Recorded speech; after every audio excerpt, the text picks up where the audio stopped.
عالمی جشن باب الحوائج بسلسلہ ولادت غازی مولا ابو الفضل عباس علیہ السلام انشاءاللہ زیر اہتمام الرحمن ٹورز ممبئی انڈیا 4 شعبان المعظم 1439 ہجری بوقت 10 بجے شب بمقام حرم باب الحوائج سرداب امام موسیٰ کاظم علیہ السلام کربلائے معلیٰ عراق میں حسب سابق منعقد ہوگا، جس میں مشہور و معروف علماء و ذاکرین کا بیان ہوگا۔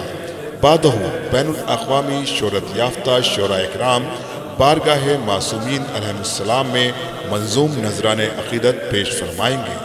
کربلا میں موجود زائرین ذوی احترام سے پابندی وقت کے ساتھ شرکت کی پرخلوص گزارش ہے۔